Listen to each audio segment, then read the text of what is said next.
आज के डेट में पूरी दुनिया में व्हाट्सएप के यूजर 2 बिलियन से भी ज्यादा है और शायद ही आपने कभी व्हाट्सएप यूज करने के लिए कुछ पैसा खर्चा किया होगा। तो बेसिकली व्हाट्सएप एक फ्री टू यूज ऐप है। तो क्या आपने कभी सोचा है कि ये पैसे कैसे कमाता है? तो जो फ्री टू यूज ऐप होते हैं वो 3 तरीके से पैसे कमाते हैं। Number 1 advertising, number 2 in app purchasing, number 3 selling of data. In simple words, if you are not pay for the product then you are the product. But आपको यह जानकर हैरानी होगी कि व्हाट्सएप के जो फाउंडर्स थे वो लोग ये तीनों तरीके के खिलाफ थे। तो अब ये जानना इंटरेस्टिंग होगा कि फिर व्हाट्सएप पैसे कैसे कमाता था और क्यों व्हाट्सएप के फाउंडर्स ने व्हाट्सएप के राइवल में, व्हाट्सएप के कंपटीशन में एक नया ऐप लॉन्च किया जिसका नाम है सिग्नल। तो हाय फ्रेंड्स, मेरा नाम है स्नेहा और आज हम जानेंगे व्हाट्सएप के जर्नी के बारे में।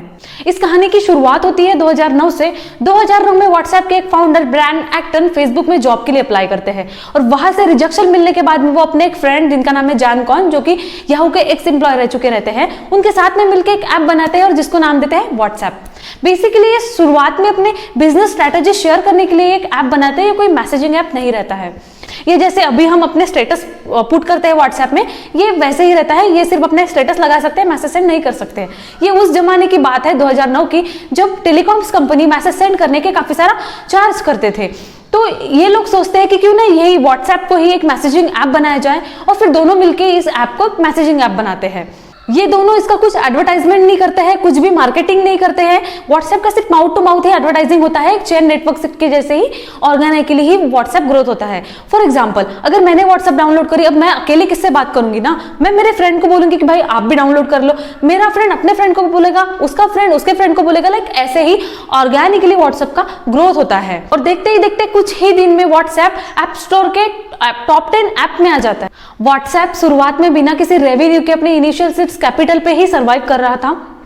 व्हाट्सएप के जो दोनों फाउंडर्स हैं उन्हें ऐड से सख्त नफरत थी। वो अपने ऐप में ऐड नहीं डालना चाहते थे और तो और इन ऐप परचेसिंग भी उन्हें नहीं जमती थी और लोगों का डेटा उन लोग का फर्स्ट प्रायोरिटी देने की वजह से वो डेटा भी सेल नहीं करना चाहते थे।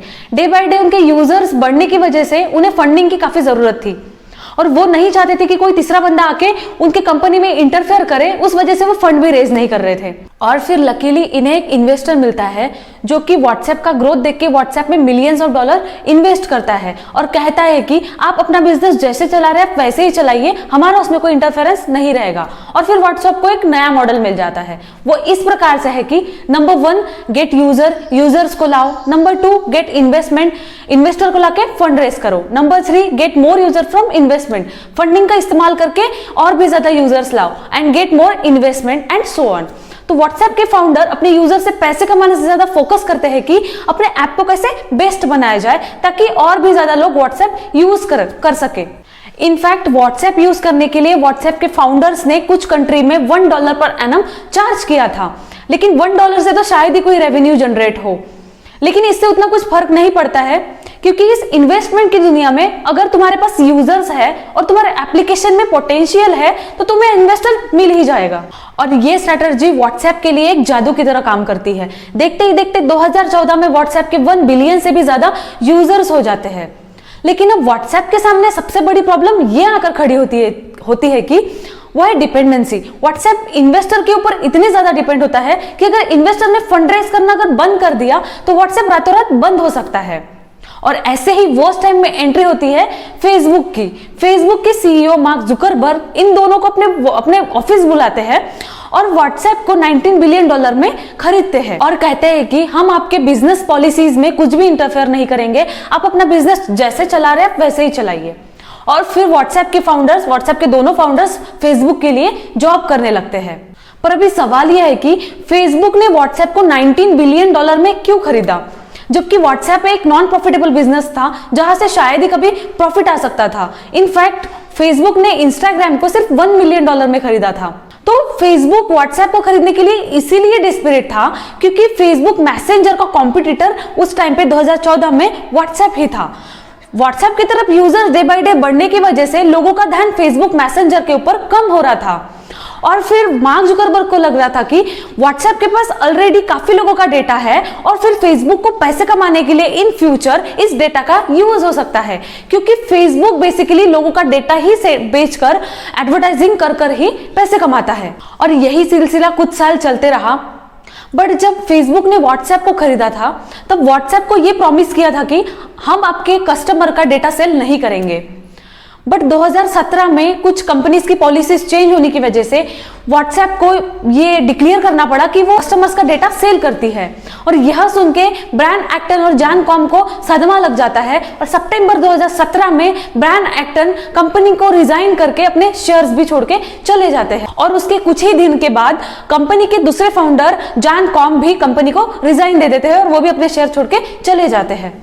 और जो व्हाट्सएप के दूसरे फाउंडर थे जॉन कॉम, उन्होंने एक इंटरव्यू में कहा था कि फेसबुक हमारे ऊपर जो बिजनेस थोपना चाहता था हम वो टॉलरेट नहीं कर सकते थे और यही रीजन है कि हम दोनों ने रिजाइन कर दिया।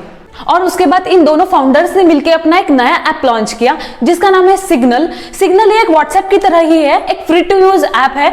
वो ऐप से आप फ्री में कन्वर्सेशन कर सकते हैं, बट इसकी स्पेशलिटी ये है कि ये लोगों का डेटा सेल नहीं करते, लोगों के डेटा को एक प्राइवेसी देते हैं और ये एक नॉन प्रॉफिटेबल बिजनेस है। यहाँ से इन दोनों फाउंडर्स को कुछ भी प्रॉफिट नहीं मिलता है, ये बस कस्टमर्स को एक इफेक्टिव सर्विस प्रोवाइड करते हैं। और अभी फेसबुक व्हाट्सएप से पैसे कमाने के नए नए तरीके ला रहा है, जैसे कि व्हाट्सएप बिजनेस। व्हाट्सएप बिजनेस एक ऐसा ऐप है जो नॉर्मल लोगों के लिए तो फ्री है, आम लोगों के लिए तो फ्री है, बट जो वेल एस्टेब्लिश बिजनेसेस है अगर उन्हें अपने कस्टमर्स को मैसेज करना है तो अगर 24 आवर के अंदर मैसेज करना है तो वो फ्री है। बट अगर 24 आवर के बाद में मैसेज करना है तो वो व्हाट्सएप कुछ चार्जेस लेता है। वो अलग अलग कंट्रीज के लिए अलग अलग चार्जेस है, जैसे कि इंडिया के लिए 30 पैसा पर मैसेज ऐसा चार्ज है।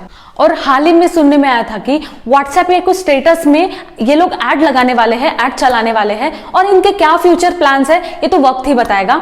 आई होप ये इन्फॉर्मेशन आपको यूजफुल लगी हो। अगर वीडियो पसंद आया हो तो वीडियो को लाइक और चैनल को सब्सक्राइब जरूर कर दीजिएगा। Thank you.